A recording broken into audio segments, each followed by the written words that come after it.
إن الحمد لله نحمده ونستعينه ونستغفره ونعوذ بالله من شرور أنفسنا ومن سيئات أعمالنا من يهد الله فلا مضل له ومن يضلل فلا هادي له وأشهد أن لا إله إلا الله وحده لا شريك له وأن محمدا عبده ورسوله.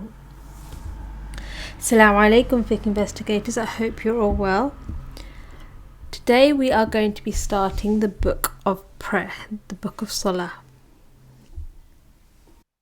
Now, Salah is very, very important, and it's the most important pillar in Islam after the Shahadatayn.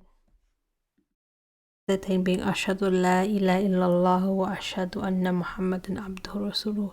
So after the belief in this is the most important pillar of Islam. Now, it was made law by Allah when the Prophet ﷺ made the journey of Al-Miraj, when he went into the heavens.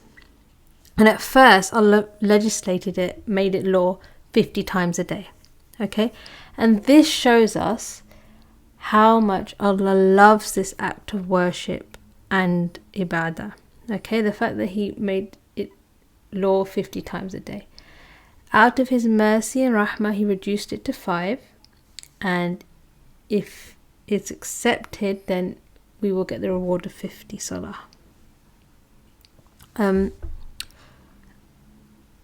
Okay, and it's something as Muslimin that we cannot leave.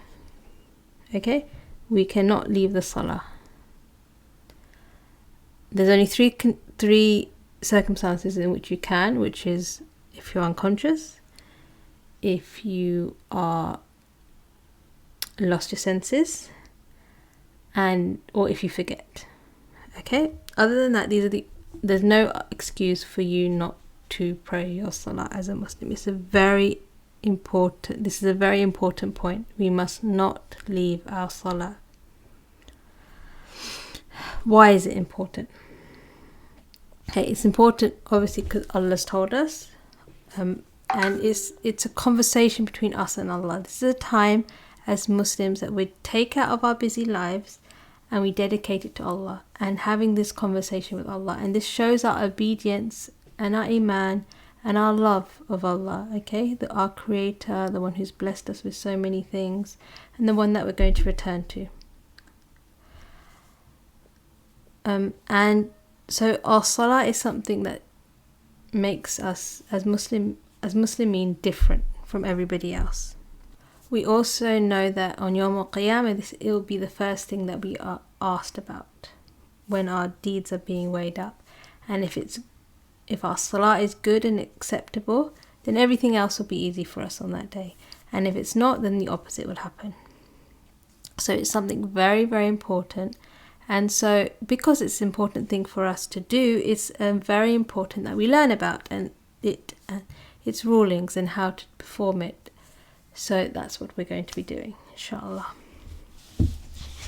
So I want you to listen very carefully, because later on we'll be meeting somebody who will need our help and will need our advice about this subject matter. And the subject matter for today will be the timings of Salah. So we're going to read the first hadith. Okay? عن عبد الله بن عمرو رضي الله عنهما أن نبي الله صلى الله عليه وسلم قال: وقت الظهر إذا زالت الشمس وكان ظل الرجل كطوله ما لم يحضر العصر ووقت العصر ما لم تصفر الشمس ووقت صلاة المغرب ما لم يغب بالشفق ووقت صلاة العشاء إلى النصف الليل الأوسط ووقت صلاة الصبح من طلوع الفجر ما لم تطلع الشمس. رواه المسلم. It was narrated by Abdullah ibn Amr radiyallahu anhuma. The Prophet sallallahu alayhi wasallam said, the time of the Dhuhr prayer is when the sun passes the meridian, and a man's shadow is of the same length as his height. It lasts until the time of the Asr prayer.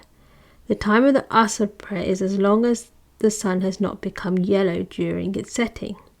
The time of the Maghrib prayer is as long as the twilight has not disappeared. The time of the Isha prayer is up to midnight, and the time of the Fajr prayer is from the appearance of dawn as long as the sun has not risen. Reported by Muslim.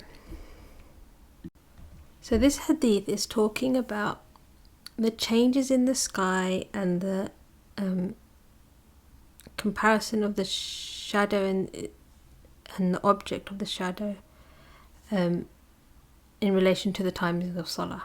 So there's a few things that we look for to determine the times of Salah, and one of them is the sky and the sun in particular, and also an object and its shadow.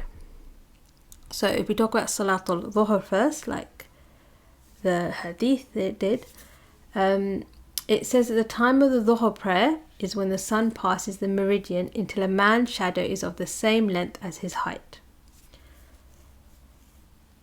So, what is the meridian?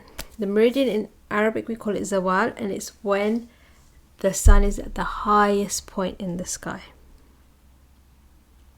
Okay, and this, according to many scholars, lasts between 2 to 3 minutes. Okay, so the time that the sun is at its highest is, 2 to 3, 5 minutes. Okay, so this is so once the sun has moved away from the highest point of the sun, from the highest point it gets to in the sky, and it starts moving down again, then this indicates to us that Dhuhr time has started. And if you look at the pictures on the screen, you will see that what the sun looks like at Dhuhr time. Okay. And it finishes at the time of Salatul Asr, which is when the length of an object is equal to the length of its shadow. So if we measure the length of an object and then we measure the shadow of that object, if these two things are equal, then this indicates to us that it is the end of Salatul Dhuhr, the time for Salatul Dhuhr, and the time for Salatul Asr has begun. So if we look at a picture of that, so if you see the person standing up and their shadow, you'll see that they are equal in length, and this will indicate to us that it's the time of Salatul Asr. Now the hadith tells us that the time of Salatul Asr finishes when the sun starts to become yellow. So the sun at the beginning of Salatul Asr is white and clear. So if you look at it, if you look at the sun, the picture of the sun with next to the buildings, you will see that it's still white and clear and very bright. Okay, now when the sun starts to set, it starts to become yellow first, and that is shown by the second picture of the sun. As you can see in this picture, the sun is becoming yellow, and this indicates the end of the time of the Asr prayer. So the Asr time is actually been split into two different parts. Okay, the first part is the best time to pray Asr, which is the Waqt al-Ikhtiyari, and this is before the sun starts turning yellow, orangey, red, and isn't so bright and clear anymore. And the second part is the time where it's the Waqt al-Dururi. It's not the best time to pray Asr, it's not the recommended time to pray Asr, but if some reason one has to, then they can perform their Salatul Asr at this time. Okay, so, and this is after the sun has started